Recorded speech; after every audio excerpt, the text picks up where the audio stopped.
Everyone, it's Kelly from Silly Moon Quilting Co. Today we're going to work with Kite, and I'm going to show you how to do two different easy border designs using Kite. So let's get started. You can see here I have a strip that is 3.5 inches from here to here. I want to mark the center of that strip. So I've got 1 3/4 is my center line mark of that strip. So that's going to work nicely with the size of Kite. I've got my thread locked here already, so that's no issue. I'm going to lift my ruler foot and I am going to slide Kite underneath, making sure that I've got lots of clearance to bring that ruler foot back down and hold those threads out of the way. Then I'm going to pull Kite towards me. Now, you don't want to pull too hard around your ruler foot because this gap will open up if you pull too hard, especially if you're working with the thinner or the 1/8 rulers. So you just want to hold it so it nestled nicely in there. And you want to make sure that this center line is on your marked line. You can do this exact design in other size areas, but this is just the area that I've chosen because that's a common size border that I do. So I'm going to hold my ruler flat. You can see here I've got my sticky tape that comes with all of the rulers labeled on or marked on there, not impeding the lines that I'm going to be using. I wouldn't want to put the sticky tape here. It would make it harder to see this line here. So I'm all ready to go. I've got my feed dogs down and I've got my needle down engaged. So I'm holding my ruler, keeping my fabric taut, and then I'm going to just hold on to my ruler nice and flat and keep it flat, and then I'm going to start stitching. So when you reach a point like that, take and pause to make sure that you get nice sharp points. Take an extra stitch if you need to. If you go quickly around that point, you will end up with stitches, or you'll end up with it looking rounded, and that's not what we're trying to achieve. So I've done my first diamond there, which looks cool all on its own, you can see there. But what I want to do is I want to keep my ruler foot down. Now I want to rotate my ruler 180 degrees, and you can do it either clockwise or counterclockwise. It doesn't matter. What's important is we want to nest that little slot right behind our ruler foot again, and then we want to look at this end and see that the gap that is the same between here and here. We don't have a firm line, but if you look here, you can see that these angled lines on Kite will line up with the angle that we've just stitched. So it gives you a couple ways to look at that to make sure that you're lined up. Then I'm going to stitch again, and again, you can go to the left or to the right. It doesn't matter. It's whatever preference you have. Or if you want to do the whole thing sideways, you can do that as well. And that should bring you right back to the point where you finished the other one, which it did. And then I'm going to keep going back up the other way, back to where I started, taking a pause in those rounds. And I've done now my first design. Now, if I wanted to, I'm going to pull that out just so you can see, that in itself is a neat design. The problem we run into is traveling. So if I want to start my next design here, I either have to retrace this, which is fine. I could go over that line to this point and carry on this way, or I can bring my ruler foot back down, and this edge of Kite should line up quite nicely to where we get to this end. And if you've taken an extra stitch and it doesn't quite line up perfectly, it's totally fine to just take an extra stitch as you need it. So I'm going to line up there. I'm going to turn this a little bit so that this flat edge is in line with this seam or marked line. And then I'm going to start stitching, and it's going to give me a nice waving line. And then when I get to that point, it will stop right there at that edge. So you can see here, I'm just going to turn that so you can see what it looks like. You can see there, I've got my first of my border design. And the nice thing about this is you've completed this entire design without moving your quilt more than this distance. So you haven't had to rotate your quilt or turn your quilt. You've only had to straight line move it one direction that way. So I'm going to now go ahead and lift my ruler foot again. slide that under, bring my ruler back, again line up the second one, and this is just how easy it's going to be to transition to the second one.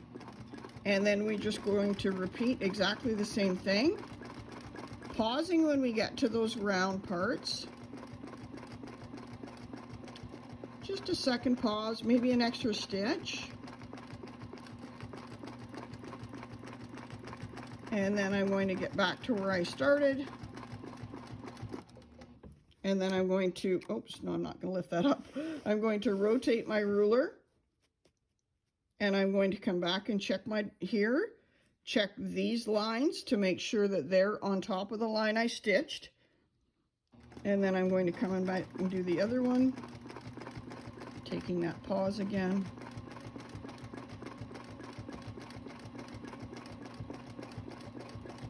And you can stitch as slow or as fast as you want. Remember, the goal with the ruler quilting is to get consistent stitches more so than a specific stitch size, and you'll find the one that you like. So I've stopped there. I'm going to lift my ruler foot at this point, slide out my ruler. Now if you're on a long arm, you're going to be lifting the shank of the ruler through that spot. Same basic principle. I'm going to hook my ruler foot in that little slot there, and then at this end I'm going to rotate so that it looks crooked, but I'm going to rotate it so that this flat is on here. And then I'm going to come back down again. And that's creating that nice wave down the center, also allowing me to transition from one spot to the next. So I'm going to pull that out and show you. So you can see that's how easy it is to create this design. And you could just carry that all the way along. This actually will fit just inside a 3-inch border, but I always like to give myself a little bit of wiggle room just to make sure that my piecing's not right. But you can see that's a nice and easy design with our kite ruler. And in 1 second, we're going to do one more really super easy and fun design. So this design with kite, we're doing in a 3.5-inch border. I'm going to use half of kite for one part of the design and the other half of kite for the other part of the design. And it's so important when you've got a ruler to play with it and portions of it to create different designs, because you can come up with some really neat different ones. So I'm going to lift my ruler foot. I'm going to slide kite underneath. And I am going to be using these lines on here to line up kite on my seam, this direction. I'm going to bring my ruler foot and I'm going to cheat a bit. I'm not going to pull up my thread. I'm just going to do a couple locking stitches there. And I'm going to come up to this point and back down again. And then I'm just going to stitch up to here. And this is one of those designs that you can do as much or as little as you like. This is a really quick design doing it this way. We're just going to create like a simple zigzaggy type line across that strip. So I finished my first line and then I'm just sliding kite along so that I'm lined up here. And then I'm going to line up here. Stop when I get to the seam. Come back down the other side. I always take an extra stitch there just to make sure I've got a nice sharp point. And I'm going to end up in that border again. Slide my ruler. Make sure I'm lined up on my border seam. And come back up and do another one.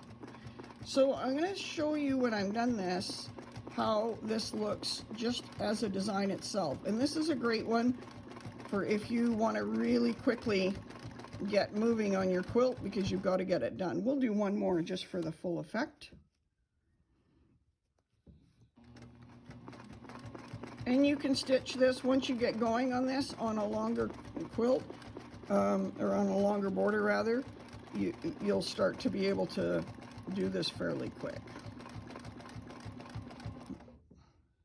I'm going to break my thread there just to show you what that looks like. So you can see there we've created a nice kind of V or angled pattern in a 3.5-inch spot, and it's super easy, right? That was a super easy design. but we're going to kick this design up a notch just a little bit. So if I was doing this on a true quilt, I would have locked my stitches, or sorry, I would have stitched this all in the ditch to make this a little bit more secure and make sure that my seams are perfectly square. So I'm going to lift my ruler foot, slide my ruler underneath. Now I'm going to use the top half of Kite. And the distance is the same because we started and finished there. So this is where I ended my last set of stitches. So I'm going to just move my ruler. I'm going to turn that so you can see it.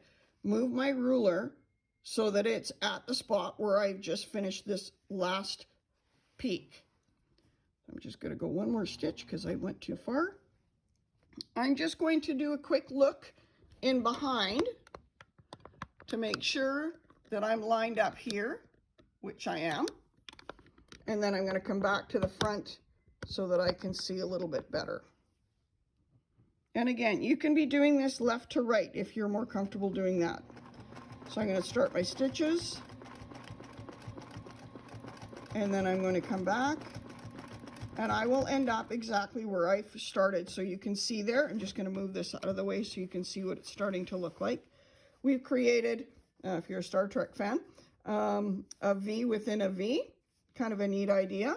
So I'm going to put my ruler back. And again, I'm using the smaller part of Kite, the top part of Kite.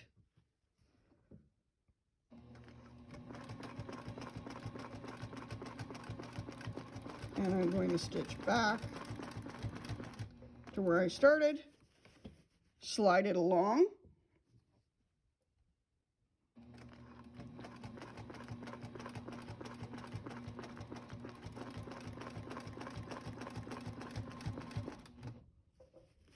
Slide it along, and we'll do one more, and then I'll show you what it looks like.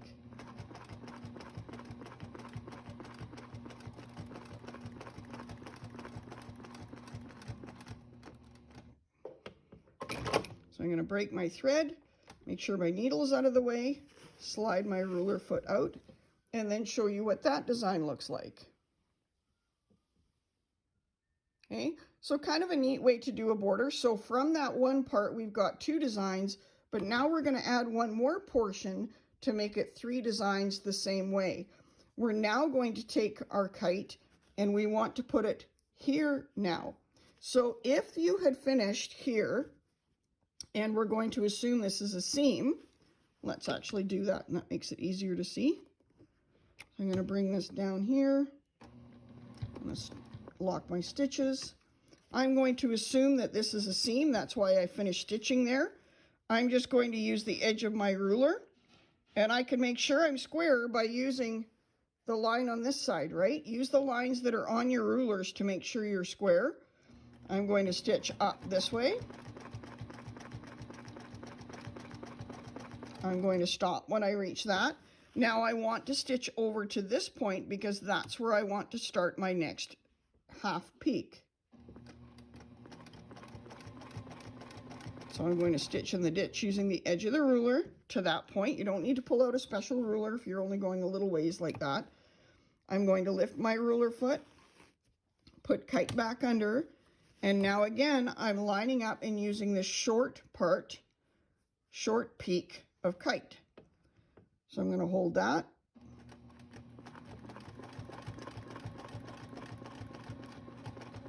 And that will take me back down to my point where I started. And I can continue that to just slide that along.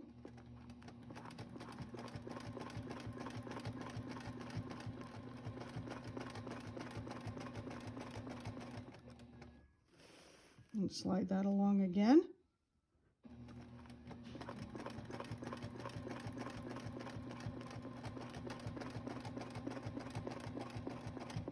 And I'll stop there just and lift my ruler foot out of the way. So you can see from that we've created yet another design for a border. So we've created 4 different border designs really simply just using Kite. So stay tuned for more ideas of what you can do with that, but really think outside of the box and try to do different things with one ruler There's lots of different design options. Okay, so there's the one where we did the kite going the big part, then the small part, and then flipped it over and did it from the other seam. And then this one, we had our center line marked, and then we did one way, one the other way, center down the middle. Then this one way, one the other way, center down the middle. And that's a really easy, very effective design to carry on through the border of a quilt, or as an overall design on a quilt if you like. Thanks so much for hanging out. As always, if you could subscribe and like and share this video, that would be greatly appreciated. Have an awesome day, everyone.